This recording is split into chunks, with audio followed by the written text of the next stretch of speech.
ਖਾਲੀ ਥਾਲੀ ਲਿਆ ਭਾਈ, ਪਾ ਦੇ ਤਰਸੇਮ ਨੂੰ। ਬੇਬੇ ਬੇਹੱਸ ਹੋਈ ਖੜੀ ਸੀ, ਬੜਬੜ ਵੀ ਕਰੀ ਜਾਂਦੀ ਸੀ। ਜੱਟ ਟੁੱਟ ਜਾਣੇ, ਤਰਸਾ ਤਰਸਾ ਰੋਟੀ ਦੇਣਗੇ। ਬੋਲੀ, ਚੁੱਲ੍ਹੇ 'ਚ ਅੱਗ ਮੱਚੀ ਜਾਂਦੀ ਐ, ਕੀ ਗੱਲ? ਤੈਨੂੰ ਡੀਕ ਡੀਕ ਮੈਂ ਤਾਂ ਫਿਰ ਰੋਟੀ ਲਾਉਣ ਲੱਗੀ ਸੀ। ਤੇਰਾ ਪੁੱਤ ਕਹਿੰਦਾ ਹੁਣ ਘਰੇ ਹੀ ਪਕਾ ਦੇ, ਚਟਣੀ ਨਾਲ ਹੀ ਖਾ ਲੈਣਾ। ਹੋਰ ਭਾਈ ਮੁੰਡੇ ਦਾ ਵੀ ਕੀ ਦੋਸ਼ ਹੈ, ਕਦੋਂ ਦਾ ਭੁੱਖਾ ਬੈਠਾ ਹੈ। ਪਰ ਚੱਲ ਉਹ ਜਾਣੇ, ਹੁਣ ਤਾਂ ਆ ਗਈ ਮੈਂ। ਉਹ ਪੌਣੇ ਨਾਲ ਢਕੀ ਥਾਲੀ ਸੀਤੋ ਨੂੰ ਫੜਾ ਰਹੀ ਸੀ ਕਿ ਤਰਸੇਮ ਦਰਵਾਜ਼ੇ ਵਿੱਚੋਂ ਛਾਂ ਵਾਂਗ ਉੱਠ ਕੇ ਉਹਨਾਂ ਕੋਲ ਆ ਖੜਾ। ਉਹ ਚੁੱਪ ਸੀ, ਅੱਖਾਂ ਵਿੱਚ ਗਹਿਰ ਸੀ। ਤਰਸੇਮ ਨੇ ਮਾਂ ਦੇ ਹੱਥੋਂ ਥਾਲੀ ਫੜੀ ਨਹੀਂ, ਜਿਵੇਂ ਖੋਹੀ ਹੋਵੇ। ਸਣੇ ਪੌਣਾ ਉਹਨੇ ਥਾਲੀ ਵਿਹੜੇ ਦੀ ਕੰਧ ਨਾਲ ਵਗਾਹ ਮਾਰੀ। ਪੌਣਾ ਤਾਂ ਥਾਂ ਦੀ ਥਾਂ ਡਿੱਗ ਪਿਆ। ਥਾਲੀ ਤੇ ਵਾਟੀ ਨੇ ਖੜਕਾ ਕੀਤਾ। ਰੋਟੀਆਂ, ਲੱਡੂ, ਸਬਜ਼ੀ ਕੰਧ ਨਾਲ ਵੱਜ ਕੇ ਧਰਤੀ ਉੱਤੇ ਪਏ ਅਦਭੁਤ ਦ੍ਰਿਸ਼ ਪੇਸ਼ ਕਰ ਰਹੇ ਸਨ। ਆਲੂ ਦੀਆਂ ਫਾੜੀਆਂ ਵੱਖ ਅਤੇ ਪਕੌੜਿਆਂ ਦੇ ਟੋਟੇ ਵੱਖ। ਲੱਡੂ ਜਿਵੇਂ ਹਾਲੇ ਵੀ ਰੁੜਦੇ ਜਾ ਰਹੇ ਹੋਣ, ਰੋਟੀਆਂ ਦੇ ਟੁਕੜੇ ਨਹੀਂ ਹੋਏ। ਸਾਰੇ ਭੂਤ ਦ੍ਰਿਸ਼ ਦਾ ਚਿੱਤਰ ਜਿਵੇਂ ਪਰਸੀਨੀ ਦੀਆਂ ਅੱਖਾਂ ਵਿੱਚ ਉਤਰ ਆਇਆ ਹੋਵੇ। ਉਹ ਡੌਰ ਪੌਰ ਹੋਈ ਖੜੀ ਸੀ, ਡਰ ਰਹੀ ਸੀ, ਪੂਰੀ ਖੌਫਜ਼ਦਾ, ਚਿੰਤਾਵਾਨ। ਤਰਸੇਮ ਵਿੱਚ ਅੱਜ ਇਹ ਪ੍ਰੇਤ ਆਤਮਾ ਕਿੱਥੋਂ ਜਾਗ ਪਈ? ਸੀਤੋ ਤਰਸੇਮ ਦੇ ਤੱਤ ਨੂੰ ਜਾਣਦੀ ਸੀ। ਪਹਿਲਾਂ ਤਾਂ ਉਹ ਵੀ ਡਰੀ ਖੜੀ ਰਹੀ, ਫਿਰ ਵਿਹੜੇ ਦੀ ਕੰਧ ਕੋਲੋਂ ਸਾਰਾ ਕੁਝ ਚੁਗ ਚੁਗ ਲੋਹੇ ਦੇ ਬੱਠਲ ਵਿੱਚ ਪਾਉਣ ਲੱਗੀ। ਲਿਬੜਿਆ ਚੌਂਤਰਾ ਸੂਹਣ ਲੈ ਕੇ ਸੁੰਬਰ ਦਿੱਤਾ। ਤਰਸੇਮ ਦਰਵਾਜ਼ੇ ਵਿੱਚ ਆ ਗਿਆ ਸੀ।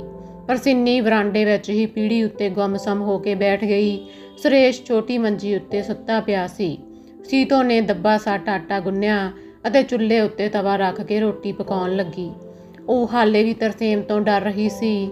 ਤਰਸੇਮ ਭਗਵਾਨ ਸੂ ਤੋਂ ਥੋੜਾ ਹੀ ਛੋਟਾ ਸੀ। 5-7 ਸਾਲ ਦਾ ਫਰਕ ਮਸਾਂ ਹੀ ਹੋਵੇਗਾ। ਸੀਤੋ ਨੇ ਪਹਿਲਾਂ 2 ਕੁੜੀਆਂ ਜੰਮੀਆਂ, ਦੋਵੇਂ ਹੀ 2-2 ਸਾਲ ਦੀਆਂ ਹੋ ਕੇ ਮਰਦੀਆਂ ਰਹੀਆਂ। ਫਿਰ ਉਹਨੂੰ ਕੋਈ ਬੁੜੀਆਂ ਵਾਲੀ ਬਿਮਾਰੀ ਚਿੰਬੜ ਗਈ। 2-3 ਸਾਲ ਇਸ ਬਿਮਾਰੀ ਦਾ ਇਲਾਜ ਹੁੰਦਾ ਰਿਹਾ। ਤਰਸੇਮ ਪੇਂਡੂ ਦਾਈਆਂ ਦੇ ਚੱਕਰ ਵਿੱਚ ਨਹੀਂ ਪਿਆ, ਜਦੋਂ ਕਿ ਉਹਦੀ ਮਾਂ ਤਾਂ ਇਹੋ ਕਰਕੇ ਰਾਜ਼ੀ ਸੀ। ਚੋਰੀ ਪਰਸੀਨੀ ਨੇ ਦਾਈ ਘਰ ਸੱਦੀ ਵੀ ਸੀ, ਚੋਰੀਓਂ ਇਲਾਜ ਵੀ ਕਰਾਇਆ। ਪਰ ਤਰਸੇਮ ਉਹਨੂੰ ਆਲਾ ਸਿੰਘ ਵਾਲੇ ਲੇਡੀ ਡਾਕਟਰ ਕੋਲ ਲੈ ਕੇ ਜਾਂਦਾ। ਮਹਿੰਗੇ ਤੋਂ ਮਹਿੰਗੇ ਟੀਕੇ ਲਗਵਾਏ। 15ਵੇਂ ਦਿਨ ਉਹਨੂੰ ਚੈੱਕ ਕਰਾਉਂਦਾ। ਫਿਰ ਕਿਤੇ ਜਾ ਕੇ ਸੀਤੋ ਨੂੰ ਉਮੀਦ ਹੋਈ। ਸੁਰੇਸ਼ ਜੰਮਿਆ ਤਾਂ ਉਹਦੀ ਵੀ ਉਹਨੇ ਪੂਰੀ ਚੈਕਿੰਗ ਕਰਵਾਈ। ਉਹਦਾ ਜਾਪਾ ਵੀ ਉਸੇ ਲੇਡੀ ਡਾਕਟਰ ਦੇ ਨਰਸਿੰਗ ਹੋਮ ਵਿੱਚ ਆਲਾ ਸਿੰਘ ਵਾਲੇ ਕਰਾਇਆ ਗਿਆ। ਤਰਸੇਮ ਨੂੰ ਡਰ ਸੀ ਕਿਤੇ ਮੁੰਡਾ ਵੀ ਕੁੜੀਆਂ ਵਾਂਗੂ 2 ਸਾਲ ਦਾ ਹੋ ਕੇ ਗੁਆਇਆ ਨਾ ਜਾਵੇ। ਉਹ ਆਲਾ ਸਿੰਘ ਵਾਲੇ ਬੱਚੇ ਤੇ ਉਹਦੀ ਮਾਂ ਨੂੰ ਹਰ ਹਫ਼ਤੇ ਲੈ ਕੇ ਜਾਂਦਾ ਤੇ ਚੈੱਕ ਕਰਾਉਂਦਾ। ਬੱਚੇ ਨੂੰ ਮਾੜੀ ਜਿਹੀ ਕੋਈ ਕਸਰ ਹੁੰਦੀ ਤਾਂ ਝੱਟ ਡਾਕਟਰ ਦੀ ਦੱਸੀ ਦਵਾਈ ਖਰੀਦਦਾ। ਮਸਾਂ ਕਿਤੇ ਜਾ ਕੇ ਉਹ 2.5-3 ਸਾਲ ਦਾ ਹੋਇਆ। 2 ਸਾਲਾਂ ਵਾਲਾ ਸਾਂਸਾ ਮਿਟ ਗਿਆ। ਉਹਨਾਂ ਦਿਨਾਂ ਵਿੱਚ ਪੂਰੀ ਜਾਗਰਤ ਆ ਚੁੱਕੀ ਸੀ। ਤਰਸੇਮ ਨੇ ਮੁੜ ਕੇ ਕੋਈ ਬੱਚਾ ਪੈਦਾ ਨਹੀਂ ਹੋਣ ਦਿੱਤਾ। ਨੂੰਹ ਸੱਸ ਤਾਂ ਚਾਹੁੰਦੀਆਂ ਸਨ ਕਿ ਜੋੜੀ ਹੋ ਜਾਵੇ, ਪਰ ਤਰਸੇਮ ਸੀਤੋ ਦੀ ਗੱਲ ਸੁਣਦਾ ਤਾਂ ਖਿਝ ਉੱਠਦਾ, ਕੜਕਦਾ, ਇੱਥੇ ਸਾਲੀ ਕੋਈ ਜਾਇਦਾਦ ਬੁੱਸੀ ਜਾਂਦੀ ਹੈ, 2 ਨੂੰ ਬਸ 1 ਬਹੁਤ ਹੈ। ਨਾਲੇ ਦੂਜਾ ਜਵਾਕ ਜੇ ਕੁੜੀ ਜੰਮ ਪਈ ਫੇਰ ਇਸੇ ਨੂੰ ਪੂਰਾ ਪੜ੍ਹਾਵਾਂ ਲਿਖਾਵਾਂਗੇ। ਭਗਵਾਨ ਸੂ ਆਪਣੇ ਪਿਓ ਦਾ ਇਕੱਲਾ ਪੁੱਤ ਸੀ। ਜ਼ਮੀਨ 30 ਕਿੱਲੇ। ਉਹਦਾ ਛੋਟੀ ਉਮਰ ਵਿੱਚ ਹੀ ਵਿਆਹ ਕਰ ਦਿੱਤਾ ਗਿਆ। ਭਗਵਾਨ ਸੂ ਦੀ ਮਾਂ ਨੂੰ ਮੁੰਡਿਆਂ ਦੀ ਭੁੱਖ ਸੀ। ਬਸ ਉਹੀ ਗੱਲ, ਅਖੇ ਚੁੱਲ੍ਹਾ ਨਾ ਰੱਜਦਾ ਅੱਗ ਨਾਲ, ਮਾਂ ਨਾ ਰੱਜਦੀ ਪੁੱਤਾਂ ਨਾਲ। ਭਗਵਾਨ ਸੂ ਦੀ ਬਹੂ ਨੇ 5 ਜਵਾਕ ਜੰਮੇ, 4 ਮੁੰਡੇ ਅਤੇ 1 ਕੁੜੀ। ਕੁੜੀ ਸਭ ਤੋਂ ਵੱਡੀ ਸੀ, ਪਹਿਲ ਪਲੇਠੀ ਦੀ। ਨਾਂ ਰੱਖਿਆ ਗਿਆ ਮੁਖਤਿਆਰੋ। ਪਹਿਲਾ ਮੁੰਡਾ ਜੰਮਿਆ ਜਰਨੈਲ ਸਿੰਘ। ਦੂਜੇ ਮੁੰਡੇ ਦਾ ਨਾਂ ਸੀ ਕਰਨੈਲ ਸਿੰਘ। ਜੈਲਾ ਤੇ ਕੈਲਾ ਜੁੜਵੇਂ ਜਿਹੇ ਨਾਂ ਬੜੇ ਪਿਆਰੇ ਲੱਗਦੇ। ਇਵੇਂ ਹੀ ਤੀਜਾ ਤੇ ਚੌਥਾ ਮੁੰਡਾ ਸਨ ਮਹਿੰਦਰ ਅਤੇ ਸੁਰਿੰਦਰ, ਯਾਨੀ ਮਹਿੰਦਰ ਤੇ ਸ਼ਿੰਦਰ। ਸ਼ਿੰਦਰਾ ਇਸ ਵੇਲੇ ਤਰਸੇਮ ਦੇ ਸੁਰੇਸ਼ ਦਾ ਹਾਣੀ ਸੀ। ਭਗਵਾਨ ਸੂ ਕੋਲ 2 ਬਲਦ ਸਨ ਅਤੇ 1 ਊਠ। 2 ਹਲਾਂ ਦੀ ਵਾਹੀ ਸੀ। ਗੱਡੇ ਨਾਲ ਰੂੜੀ ਦਾ ਰੇਹ ਪਾਉਣਾ ਹੁੰਦਾ ਤਾਂ ਊਠ ਨੂੰ ਬਿੰਡੀ ਜੋੜ ਲੈਂਦੇ। ਖੱਬੀ ਖਾਨ ਘਰ ਸੀ ਉਹ। ਵਾਹੀ ਖੇਤੀ ਦਾ ਕੰਮ ਪੱਤੀ ਵਿੱਚ ਸਭ ਤੋਂ ਸਿਰੇ ਸੀ ਉਹਨਾਂ ਦਾ। 1 ਸੀਰੀ ਰੱਖਦਾ ਸੀ ਭਗਵਾਨ ਸੂ। ਕਿੰਨੇ ਹੀ ਵਰਿਆਂ ਤੋਂ ਕੁੱਕਰ ਰਮਦਾਸੀਆ ਉਹਨਾਂ ਨਾਲ ਸੀਰੀ ਸੀ। ਕੁੱਕਰ ਕੰਮ ਦਾ ਪੂਰਾ ਕਰਿੰਦਾ ਸੀ, ਜਾਨ ਤੋੜ ਕੇ ਕੰਮ ਕਰਦਾ। ਉਹਦੇ ਹੱਥਾਂ ਵਿੱਚ ਜਸ ਵੀ ਸੀ।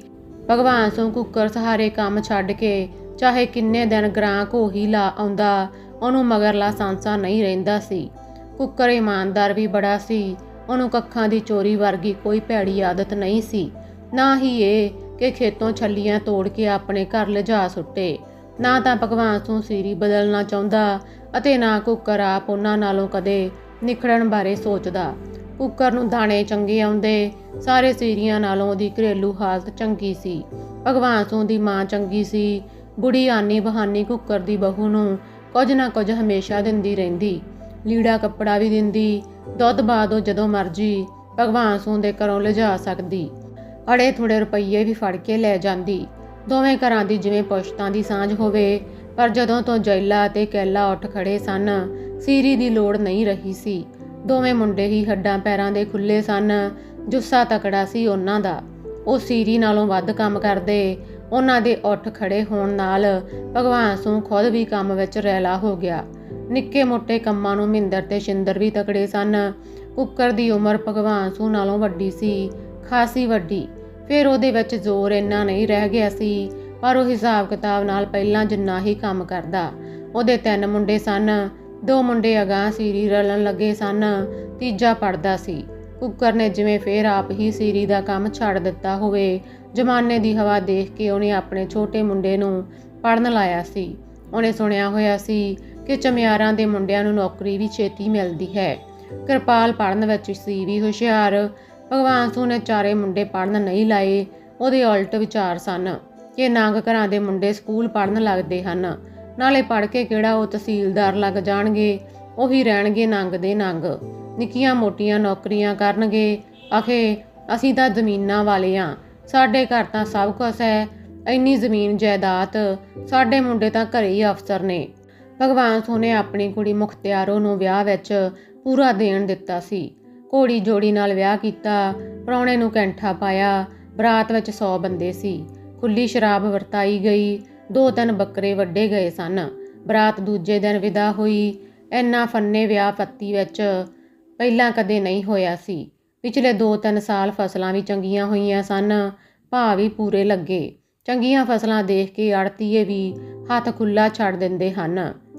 ਕਣਕਾਂ ਜਦੋਂ ਗੋਡੇ-ਗੋਡੇ ਹੋ ਜਾਂਦੀਆਂ ਹਨ, ਉਹਨਾਂ ਵਿੱਚੋਂ ਕੱਖ ਕੰਡਾ ਵੀ ਕੱਢ ਦਿੱਤਾ ਜਾਂਦਾ ਹੈ। ਫੇਰ ਤਾਂ ਬਸ ਇੱਕੋ ਕੰਮ ਰਹਿ ਜਾਂਦਾ ਹੈ, ਪਾਣੀ ਲਾਉਣਾ। ਕਿਸਾਨਾਂ ਨੂੰ ਕਣਕਾਂ ਦੇ ਸੁੱਕੇ ਬੁੱਲਾਂ ਦੀ ਪਹਿਚਾਣ ਹੁੰਦੀ ਹੈ, ਨਹੀਂ ਤਾਂ ਇਸ ਰੁੱਤ ਵਿੱਚ ਜੱਟਾਂ ਨੂੰ ਵੇਲ ਹੀ ਵੇਲ ਹੁੰਦੀ ਹੈ। ਸੱਥ ਵਿੱਚ ਖੁੰਡਾਂ ਜਾਂ ਚੌਕੜੀਆਂ ਉੱਤੇ ਬੈਠ ਕੇ ਉਹ ਵੇਲੀਆਂ ਗੱਲਾਂ ਮਾਰਦੇ ਹਨ, ਧੂਣੀਆਂ ਸੇਕਦੇ ਹਨ, ਤਾਸ਼ ਖੇਡਦੇ ਹਨ, ਜਾਂ ਫਿਰ ਦੂਜੇ ਘਰਾਂ ਦੀਆਂ ਚੁਗਲੀਆਂ ਕਰਦੇ ਹਨ। ਪੱਤੀ ਦੀ ਧਰਮਸ਼ਾਲਾ ਕਿਸੇ ਛੋਟੇ-ਮੋਟੇ ਮੇਲੇ ਵਾਂਗ ਭਰ ਉੱਠਦੀ ਹੈ। ਬੁੜੇ ਤਾਂ ਹੁੰਦੇ ਹੀ ਨੇ, ਨੌਜਵਾਨ ਵੀ ਆ ਬਹਿੰਦੇ ਹਨ। ਜਵਾਕ ਇਸ ਮੇਲੇ ਵਿੱਚ ਆਪਣਾ ਰੌਲਾ ਸ਼ਾਮਲ ਕਰ ਦਿੰਦੇ ਹਨ। ਉਹਨਾਂ ਦੀਆਂ ਆਪਣੀਆਂ ਖੇਡਾਂ ਹੁੰਦੀਆਂ ਹਨ। ਉਸ ਦਿਨ 4 ਬੰਦੇ ਤਾਸ਼ ਖੇਡ ਰਹੇ ਸਨ। ਬਾਕੀ ਕਈ 4 ਦੇ ਨਾਲ ਘੁਸੜੇ ਬੈਠੇ ਸਨ। ਪੱਤਾ ਸੁੱਟਣ ਦੀ ਸਲਾਹ ਦਿੰਦੇ। ਸਰਾਂ ਕੁੱਟ ਦੀ ਬਾਜ਼ੀ ਚੱਲ ਰਹੀ ਸੀ। ਇੱਕ ਜੋੜੀ ਸੀ ਕੁੱਕਰ ਰਮਦਾਸੀਏ ਦੇ ਵੱਡੇ ਮੁੰਡੇ ਗੇਬੂ ਤੇ ਚਾਨਣ ਦੇ ਮੁੰਡੇ ਹਾਕਮ ਦੀ। ਦੂਜੀ ਜੋੜੀ ਵਿੱਚ ਮਾਸਟਰ ਤਰਸੇਮ ਤੇ ਆਸਾ ਸਿੰਘ ਦਰਜੀ ਦਾ ਮੁੰਡਾ ਕਰਤਾਰ ਖੇਡ ਰਹੇ ਸਨ। ਉਸ ਦਿਨ ਕੋਈ ਛੁੱਟੀ ਸੀ, ਇਸੇ ਕਰਕੇ ਤਰਸੇਮ ਘਰ ਸੀ। ਕਰਤਾਰ ਨੂੰ ਵੀ ਉਸ ਦਿਨ ਕੱਪੜੇ ਸਿਉਣ ਦਾ ਇੰਨਾ ਕੋਈ ਖਾਸ ਕੰਮ ਨਹੀਂ ਸੀ, ਇਸੇ ਕਰਕੇ ਉਹ ਘਰੋਂ ਵਿਹਲਾ ਹੋ ਕੇ ਧਰਮਸ਼ਾਲਾ ਵਿੱਚ ਬਿੰਦ ਦੀ ਬਿੰਦ ਆ ਬੈਠਾ ਸੀ। ਉੱਥੇ ਆ ਕੇ ਬੈਠਾ ਤਾਂ ਤਾਸ਼ ਵਾਲਿਆਂ ਨੇ ਉਹਨੂੰ ਖਿੱਚ ਲਿਆ। ਖੇਤ ਵਿੱਚ ਕੋਈ ਖਾਸ ਤੱਦੀ ਦਾ ਕੰਮ ਨਾ ਹੋਣ ਕਰਕੇ ਕੁੱਕਰ ਦਾ ਸੀਰੀ ਮੁੰਡਾ ਗੇਬੂ ਵੀ ਚੋਰੀਓਂ ਜਿਹੇ ਆਇਆ ਸੀ ਅਤੇ ਫੇਰ ਤਾਸ਼ ਵਾਲਿਆਂ ਨਾਲ ਪਰਚ ਗਿਆ। ਚਾਨਣ ਦਾ ਮੁੰਡਾ ਹਾਕਮ ਤਾਂ ਰਹਿੰਦਾ ਹੀ ਵਿਹਲਾ ਸੀ। ਖੇਤ ਜਾ ਕੇ ਉਹ ਮਨਮਰਜ਼ੀ ਦਾ ਕੰਮ ਕਰਦਾ। ਉਹਨਾਂ ਦਿਨਾਂ ਵਿੱਚ ਕੰਮ ਵੀ ਖੇਤਾਂ ਦੇ ਕਿਹੜੇ ਸਨ। ਕਣਕ ਨੂੰ ਪਾਣੀ ਉਹ ਬੋਰ ਦਾ ਲਾ ਚੁੱਕੇ ਸਨ। 4 ਜਣੇ ਤਾਸ਼ ਦੀ ਬਾਜ਼ੀ ਵਿੱਚ ਐਨ ਮਸਤ ਸਨ। ਉਸ ਦਿਨ ਹਵਾ ਨਹੀਂ ਚੱਲ ਰਹੀ ਸੀ, ਨਿੱਗੀ ਧੁੱਪ ਸੀ। ਸੀਹੇ ਬੈਠੇ ਲੋਕ ਆਪਣਾ ਸਰੀਰ ਪੰਘਰਾ ਰਹੇ ਸਨ। ਧਰਮਸ਼ਾਲਾ ਦੇ ਪਿੱਪਲ ਉੱਤੋਂ ਕੋਈ ਪੱਤਾ ਟੁੱਟਦਾ ਅਤੇ ਲੜਖੜਾਉਂਦਾ ਤਾਸ਼ ਦੀ ਚੌਕੜੀ ਦੇ ਐਨ ਵਿਚਕਾਰ ਆ ਡਿੱਗਦਾ। ਕੋਈ ਜਣਾ ਝੱਟ ਉਸ ਪੱਤੇ ਨੂੰ ਚੁੱਕ ਕੇ ਪਰਾਂ ਵਗਾਹ ਮਾਰਦਾ, ਜਿਵੇਂ ਕੋਈ ਤਾਸ਼ ਦੇ ਫਾਲਤੂ ਪੱਤੇ ਨੂੰ ਹੱਥਾਂ ਵਿੱਚੋਂ ਕੱਢ ਸੁੱਟਦਾ ਹੋਵੇ। ਪਤਝੜ ਦੀ ਰੁੱਤ ਸੀ। ਰੁੱਖਾਂ ਉੱਤੇ ਨਵੀਆਂ ਕੁੰਬਲਾਂ ਫੁੱਟ ਰਹੀਆਂ ਸਨ, ਪੁਰਾਣੇ ਝੜੀ ਜਾ ਰਹੇ ਸਨ। ਕਣਕਾਂ ਦੀ ਰੁੱਤ ਵਿੱਚ ਆਮ ਬਨਸਪਤੀ ਵੀ ਮੌਲਣ ਲੱਗਦੀ ਹੈ। ਗੇਬੂ ਪਿੱਪਲ ਦੇ ਚੌਤਰੇ ਉੱਤੇ ਉੱਚੇ ਥਾਂ ਬੈਠਾ ਸੀ।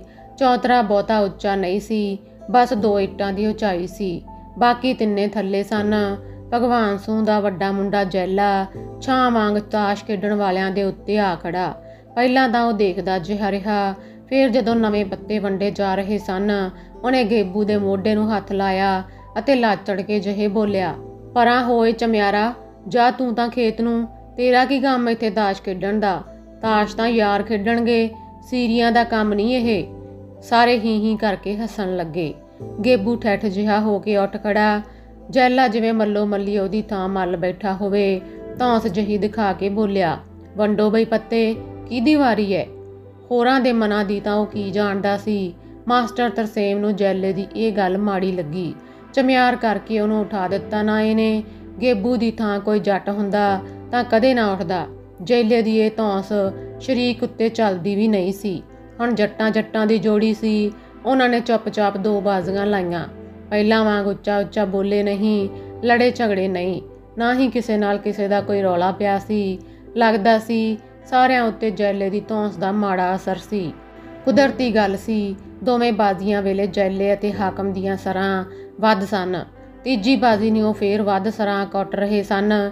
ਜੈਲੇ ਨੂੰ ਫੇਰ ਲੈਚ ਚੜੀ ਅਤੇ ਬੋਲ ਉੱਠਿਆ, ਲਾਗੀ ਨਹੀਂ ਜਿੱਤ ਸਕਦੇ ਸਾਥੋਂ, ਅਸੀਂ ਜ਼ਮੀਨਾਂ ਵਾਲੇ ਫੇਰ ਵੀ ਜੱਟ ਹੁੰਨੇ ਆ ਭਾਈ।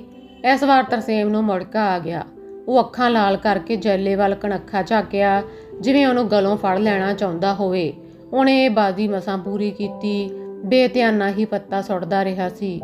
ਉਹਨੂੰ ਕੋਈ ਗਰਜ਼ ਨਹੀਂ ਸੀ ਕਿ ਉਹ ਜਿੱਤਦੇ ਹਨ ਜਾਂ ਹਾਰਦੇ ਹਨ। ਉਹਦਾ ਤਾਂ ਸਮੁੱਚਾ ਵਜੂਦ ਹੀ ਹਾਰਿਆ ਮਹਿਸੂਸ ਕਰ ਰਿਹਾ ਸੀ। ਕੱਲ੍ਹ ਦੇ ਛੋਕਰੇ ਨੇ ਉਹਦੀਆਂ 16 ਜਮਾਤਾਂ ਕੂਚ ਪਾਤੀਆਂ। ਉਹ ਕਿਹੜੀ ਗੱਲੋਂ ਲੱਗੀ ਸੀ? ਇੰਨੀ ਤਨਖਾਹ ਹੈ ਉਹਦੀ। ਉਹ ਜੱਟਾਂ ਦੇ ਟੁਕੜਿਆਂ ਦਾ ਮਥਾਜ ਨਹੀਂ, ਕਮਾਈ ਕਰਕੇ ਖਾਂਦਾ ਹੈ। ਤਰਸੇਮ ਨੇ ਬਾਜ਼ੀ ਮੁਕਾਈ ਅਤੇ ਉੱਠ ਖੜਾ। ਕਹਿੰਦਾ, ਚੰਗਾ ਬਈ, ਬਸ ਹੁਣ ਹੋਰ ਨਹੀਂ ਖੇਡਿਆ ਜਾਂਦਾ। ਉੱਠਣ ਲੱਗਿਆ। ਉਹ ਜੈਲੇ ਵੱਲ ਕਹਿਰ ਭਰੀਆਂ ਅੱਖਾਂ ਨਾਲ ਝਾਕ ਰਿਹਾ ਸੀ। ਕੀ ਗੱਲ ਮਾਸਟਰ, ਹੋ ਗਈ ਪਿਆ ਬਸ? ਕੋਲ ਬੈਠੇ ਬੰਦਿਆਂ ਵਿੱਚੋਂ ਕੋਈ ਉਹਨੂੰ ਆਖ ਰਿਹਾ ਸੀ। ਤਰਸੇਮ ਨੇ ਉਸ ਵੱਲ ਧਿਆਨ ਨਹੀਂ ਦਿੱਤਾ। ਆਪਣੇ ਘਰ ਨੂੰ ਵੀਹੀ ਵਿੱਚ ਤੁਰਿਆ ਜਾ ਰਿਹਾ। ਉਹ ਆਪਣੇ ਬਾਪ ਬਾਲਕ ਰਾਮ ਨੂੰ ਨਫ਼ਰਤ ਨਾਲ ਯਾਦ ਕਰਨ ਲੱਗਿਆ। ਆਪਣੀ ਮਾੜੀ ਕਿਸਮਤ ਨੂੰ ਲਾਹਣਤਾਂ ਪਾ ਰਿਹਾ ਸੀ। ਸ਼ਿੱਦਤ ਨਾਲ ਸੋਚਦਾ ਕਿ ਉਹ ਮੰਗ ਖਾਣੇ ਬਾਹਮਣ ਦੇ ਘਰ ਜੰਮਿਆ ਹੀ ਕਿਉਂ। ਫਿਰ ਆਪਣੇ ਆਪ ਨੂੰ ਤਸੱਲੀ ਦਿੱਤੀ ਕਿ ਉਹ ਆਪ ਮੰਗ ਖਾਣਾ ਬਾਹਮਣ ਕਦੋਂ ਹੈ। ਉਹ MA B.Ed ਹੈ। ਇੰਨੀ ਤਨਖਾਹ ਹੈ ਕਿ ਸਾਰੇ ਟੱਬਰ ਦਾ ਗੁਜ਼ਾਰਾ ਆਸਾਨੀ ਨਾਲ ਹੁੰਦਾ ਹੈ। ਘਰ ਵਿੱਚ ਮੱਝ ਹੈ। ਕੀ ਹੋਇਆ ਜੇ ਉਹਨਾਂ ਕੋਲ ਜ਼ਮੀਨ ਨਹੀਂ ਹੈ? ਉਹ ਪਿੰਡ ਵਿੱਚ ਸਭ ਤੋਂ ਵੱਧ ਪੜ੍ਹਿਆ ਲਿਖਿਆ ਬੰਦਾ ਹੈ। ਆਪਣੇ ਮੁੰਡੇ ਸੁਰੇਸ਼ ਨੂੰ ਵੀ ਇੰਨਾ ਹੀ ਪੜ੍ਹਾਵੇਗਾ, ਸਗੋਂ ਆਪਣੇ ਨਾਲੋਂ ਉੱਤੋਂ ਦੀ ਕਰ ਲਵੇਗਾ। ਉਹ ਦਰਵਾਜ਼ੇ ਵਿੱਚ ਜਾ ਕੇ ਖੜਾ। ਦੋਵੇਂ ਬਾਹਾਂ ਉਤਾਂ ਚੁੱਕ ਕੇ ਉਬਾਸੀ ਲਈ ਅਤੇ ਅੰਦਰੋਂ ਖਾਸੀ ਸਾਰੀ ਗੰਦੀ ਹਵਾ ਬਾਹਰ ਕੱਢ ਦਿੱਤੀ। ਸੀਤੋ ਵਿਹੜੇ ਵਿੱਚ ਸਿਲਾਈ ਮਸ਼ੀਨ ਲਈ ਬੈਠੀ ਕੋਈ ਨਿੱਕਾ ਮੋਟਾ ਕੱਪੜਾ ਸਿਉਂ ਰਹੀ ਸੀ। ਸੁਰੇਸ਼ ਇੱਕ ਪਾਸੇ ਛੋਟੀ ਮੰਜੀ ਉੱਤੇ ਬੈਠਾ ਮੂੰਹ ਵਾਲਾ ਵਾਜਾ ਵਜਾ ਰਿਹਾ ਸੀ। ਪਾਪਾ ਨੂੰ ਵਿਹੜੇ ਵਿੱਚ ਆਇਆ ਦੇਖ ਕੇ ਉਹਨੇ ਵਾਜਾ ਬੰਦ ਕਰ ਦਿੱਤਾ। ਛਾਲ ਮਾਰ ਕੇ ਮੰਜੀ ਉੱਤੋਂ ਉੱਠਿਆ ਅਤੇ ਪਾਪਾ ਨੂੰ ਜੱਫੀ ਜਾ ਪਾਈ। ਉਹ ਪਾਪਾ ਨੂੰ ਕੁਝ ਕਹਿਣਾ ਚਾਹੁੰਦਾ ਹੋਵੇਗਾ, ਕੁਝ ਮੰਗਣਾ ਚਾਹੁੰਦਾ ਹੋਵੇਗਾ, ਪਰ ਤਰਸੇਮ ਨੇ ਉਹਨੂੰ ਆਪਣੇ ਨਾਲੋਂ ਤੋੜ ਕੇ ਪਰਾਂ ਕਰ ਦਿੱਤਾ ਅਤੇ ਕੜਕ ਕੇ ਬੋਲਿਆ, ਗਾਹਾਂ ਨੂੰ ਇਹਨਾਂ ਸਾਲੇ ਜੱਟਾਂ ਦੇ ਘਰੋਂ ਕੋਈ ਚੀਜ਼ ਲਿਆਈਆਂ ਤਾਂ ਲੱਤਾਂ ਤੋੜ ਦੂੰ ਮੈਂ। ਕਿਉਂ, ਅੱਜ ਫੇਰ ਕੀ ਹੋ ਗਿਆ? ਸੀਤੋ ਨੇ ਫਿਕਰ ਕੀਤਾ ਅਤੇ ਉਹ ਮਿੰਨਾ ਹੱਸ ਵੀ ਰਹੀ ਸੀ। ਬੇਬੇ ਕਿੱਥੇ ਹੈ? ਉਹ ਗਈ ਹੈ ਇੱਧਰ ਹੀ ਕਿਧਰੇ ਕਿਸੇ ਦੇ ਘਰ। ਬੇਬੇ ਨੂੰ ਕਹਿ ਦੇ ਅੱਗੇ ਨੂੰ ਕਿਸੇ ਦੇ ਵਿਆਹ ਤੇ ਨਹੀਂ ਜਾਣਾ, ਅਸੀਂ ਕੋਈ ਮੰਗਤੇ ਆ। ਚੰਗਾ, ਨਹੀਂ ਜਾਂਦੇ ਕਿਸੇ ਦੇ, ਬਹੁਤਾ ਦੁਖੀ ਨਾ ਹੋਵੋ ਐਵੇਂ। ਸੀਤੋ ਨੇ ਉਹਨੂੰ ਠੰਡਾ ਛੜਕਿਆ। ਲੈ ਦੱਸ, ਉਹ ਭਗਵਾਨ ਸਿੰਘ ਦਾ ਮੁੰਡਾ ਨਾਂ ਰਖਾ ਛੱਡਿਆ ਜਰਨੈਲ ਸਿੰਘ। ਸਾਲਾ ਰਾਜਾ ਸਮਝਦੇ ਆਪਣੇ ਆਪ ਨੂੰ। ਆਖੇ ਅਸੀਂ ਜ਼ਮੀਨਾਂ ਵਾਲੇ ਆ। ਬੜਬੜ ਕਰਦਾ ਤਰਸੇਮ ਵਰਾਂਡੇ ਵਿੱਚ ਕੁਰਸੀ ਉੱਤੇ ਜਾ ਬੈਠਾ। ਗੁੱਸੇ ਵਿੱਚ ਉਹਨੂੰ ਯਾਦ ਹੀ ਨਹੀਂ ਰਹਿ ਗਿਆ ਸੀ ਕਿ ਉਹ ਵਿਹੜੇ ਦੀ ਧੁੱਪ ਵਿੱਚ ਬੈਠੇ। Please like, share and subscribe.